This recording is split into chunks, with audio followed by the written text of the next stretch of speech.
Goeiemôre, liewe kyker en welkom by Rustenburg Gemeenskapskerk se erediens op hierdie heerlike Sondagoggend.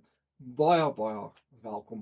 Vanoggend op hierdie familie Sondag gaan ons vir mekaar die vraag vra: wat is liefde? En ons gaan daai antwoord gaan soek, soos ons al ons antwoorde gaan soek in die skrif. En ons gaan hierdie in 1 Korintiërs hoofstuk 13 gaan soek. So, voor ons verder gaan, kom ons gaan lees net daai hoofstuk. Dis 'n redelike lang hoofstuk, so as jy nie die hele voorlesing wil sien nie, kan jy net so 'n bietjie in hierdie video vooruit skiep en dan kan ons net met die boodskap begin. Maar as jy die voorlesing wil sien, dan kan jy net die video kyk en dan kan jy saam met my deur 1 Korintiërs hoofstuk 13 lees. Kom ons lees dan sommer van die eerste vers af. Al praat ek die tale van mense en engele, maar ek het nie liefde nie, dan het ek 'n weergalmende gong of 'n kletterende simbaal geword. En al profeteer ek en begryp ek alle geheime en besit ek alle kennis en al het ek al die geloof om berge te versit, maar ek het nie die liefde nie, is ek niks. Al deel ek al my besittings uit, ek gee my liggaam oor sodat ek my daarop kan beroem, maar ek het nie die liefde nie, baat dit my niks. Liefde bly geduldig. Liefde gee om. Liefde is nie jaloers nie, spog nie en is nie verwaand nie. Liefde tree nie onbehoorlik op nie. Jaag nie eie belang na nie. Is nie lig geraak nie. Dit hou nie boek van die kwaad nie, is nie bly oor die onreg nie, maar is saam bly oor die waarheid. Dit bedek alles, glo alles, hoop alles, verduur alles. Liefde faal nooit nie. Maar profesie, dit sal tot 'n einde kom. Of tale, dit sal ophou. Of kennis, dit sal tot niet gaan. Want ons ken gedeeltelik, ons profeteer gedeeltelik, maar wanneer die volmaakte gekom het, sal wat gedeeltelik is, ophou bestaan. Toe ek nog 'n kind was, het ek gepraat soos 'n kind, gedink soos 'n kind, geredeneer soos 'n kind. Nadat ek volwasse is, het ek die dinge van 'n kind agtergelaat. Nou sien ons wel 'n geheimenisvolle beeld soos in 'n spieël, maar eendag van aangesig tot aangesig. Nou ken ek slegs gedeeltelik, maar eendag sal ek ten volle ken, soos ek ten volle geken is. Nou bly geloof, hoop en liefde, maar hierdie 3, maar die grootste hiervan is die liefde. Liewe kyker, hierdie 1 Korintiërs hoofstuk 13 is seker een van die mees bekendste Bybel hoofstukke. Maar dit vorm deel van 'n groter, kan mens eintlik sê, argument wat Paulus hier in die eerste brief aan die Korintiërs maak. Hy praat eintlik oor die gawes van die Gees en die gawes wat die Korintiërs in die gemeente uitoefen. Die gawe van profesie, die gawe van genesing, die gawe van spreek in tale. Dit praat hy van in hoofstuk 12 en dan praat hy dan ook van die liggaam van Christus en hoe elke ledemaat sy eie belangrikheid in daai liggaam het. En dan uiteindelik praat Paulus van wat hou al hierdie goed bymekaar is die liefde. Dit is die belangrikste. Maar ek wil nie eintlik hier ons moet vanoggend gaan kyk na daai vraag nie. Ek wil hier ons moet gaan kyk na die vraag: wat is hierdie liefde wat Paulus van praat? Wat sê die skrif spesifiek hier in 1 Korintiërs hoofstuk 13 van daai liefde? Wat is die karaktereienskappe van daai liefde? Want ons kan so deurmekaar raak, liewe kyker, met wat die wêreld daar buite, die flieks wat ons kyk, die boeke wat ons lees, die TV-reekse, die sosiale media vir ons sê oor die liefde, kan ons verskriklik te mekaar maak. So kom ons gaan kyk. Wat sê hierdie 1 Korintiërs hoofstuk 13?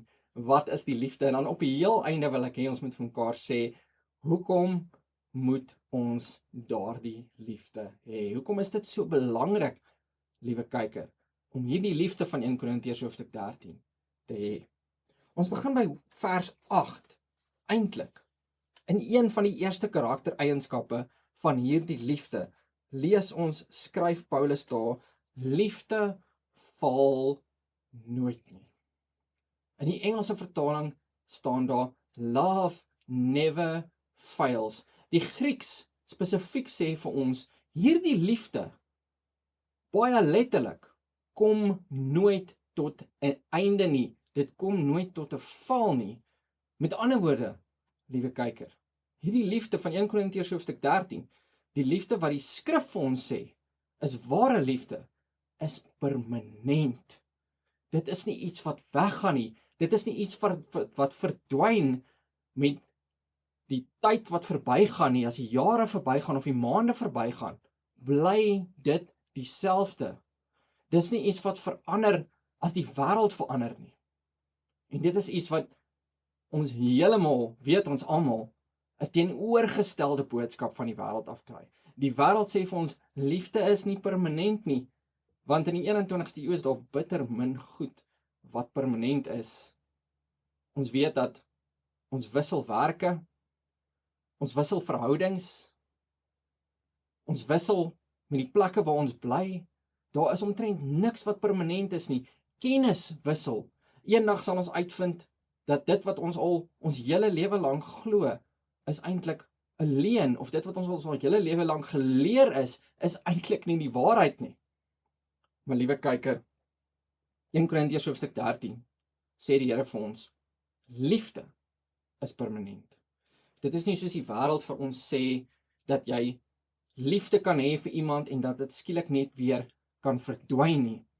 In die Engelse het so baie goeie woord daarvoor. Die Engelse sê natuurlik, jy fall in love en dan val jy out of love. Met ander woorde, jy kry liefde vir iemand en dan verdwyn dit net vir een of ander obskure rede. En dan baie keer as ons flieks kyk of TV-reekse kyk, dan sal ons sien dat hierdie karakter vir 'n ander karakter sê ten opsigte van 'n verhouding, I guess I just fell out of love. Ek het seker maar net my liefde vir hierdie persoon verloor. Liewe kyker, ons sê dit weer vir mekaar. Die liefde wat 1 Korintiërs hoofstuk 13 vir ons sê, is ware, skriftuurlike, goddelike liefde is permanent. Dit is nie iets wat verdwyn nie. Dit is nie iets wat tot 'n einde kom nie.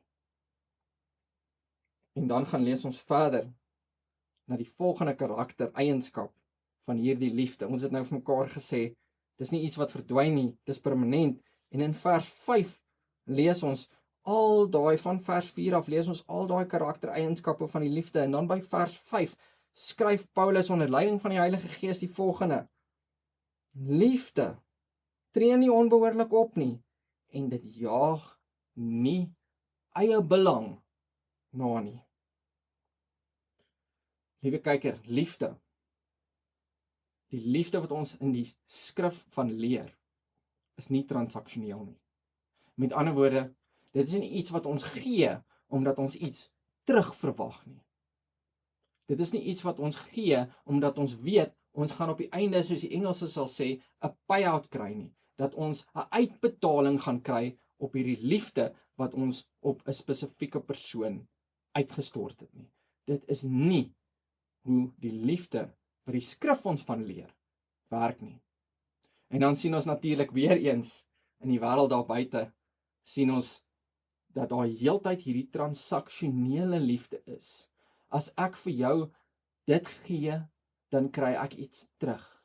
Ek kry emosionele ondersteuning terug, ek kry finansiële ondersteuning terug, ek kry aandag terug, maar ek kry iets uit hierdie sogenaamde wêreldse liefde wat ek vir jou gee, kry ek terug. En dit laat my dink aan 'n fliek wat ek baie lank terug gekyk het. Ek het al vergeet wat die fliek se naam is, maar dis 'n romantiese fliek. En in hierdie fliek sê die hoofkarakter vir die dame wat hy in 'n verhouding mee wil wees, sê hy vir die dame, "You complete me."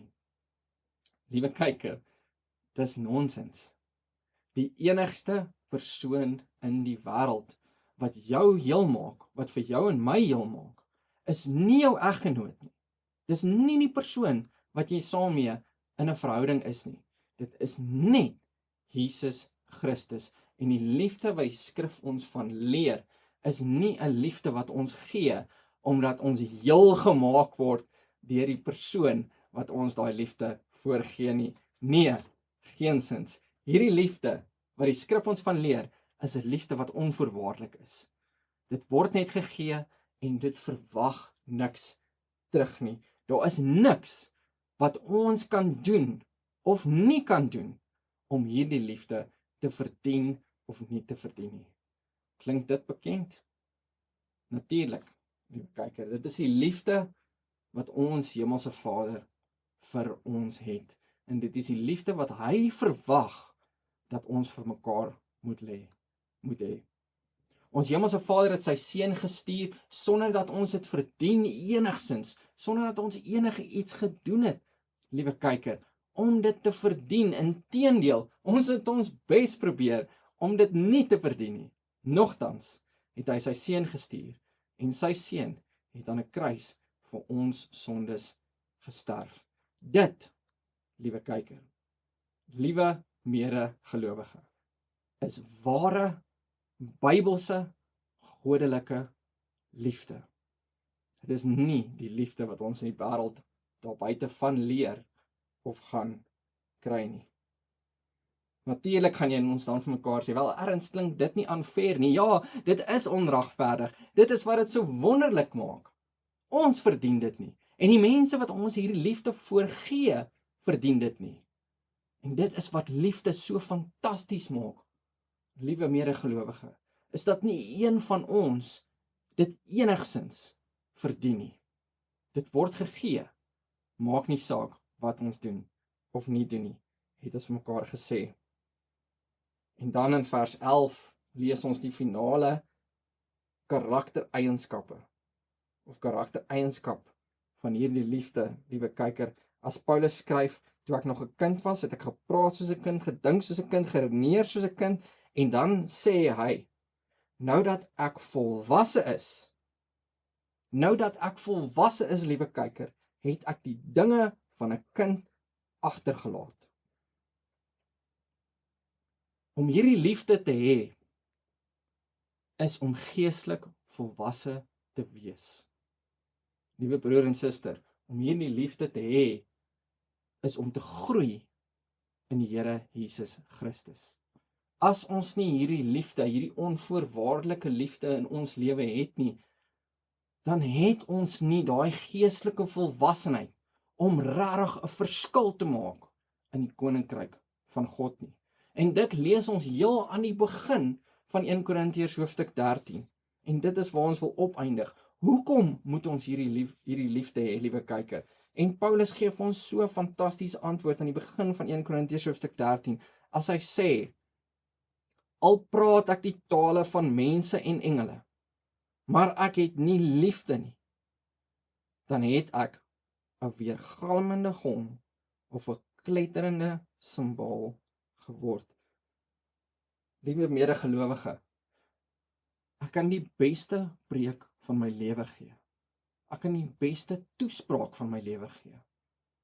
Maar as ek nie hierdie liefde het, hierdie goddelike liefde wat die Here vir ons as geskenk gee in ons geestelike groei nie, as ek dit nie het nie, dan beteken dit niks. En dan gaan Paulus verder. Al profeteer ek en begryp ek alle geheime, besit alle kennis, sal het ek al die geloof.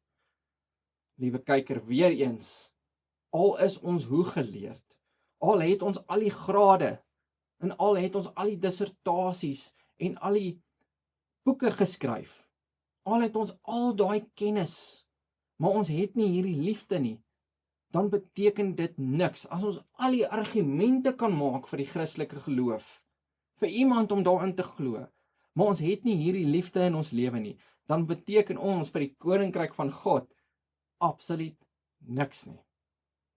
En dan sê Paulus, al het ek al die geloof om berge te versit, maar ek het nie liefde nie, is ek niks. En dan vers 3, al deel ek al my besittings uit en gee my liggaam oor, maar ek het nie liefde nie, baat dit my niks.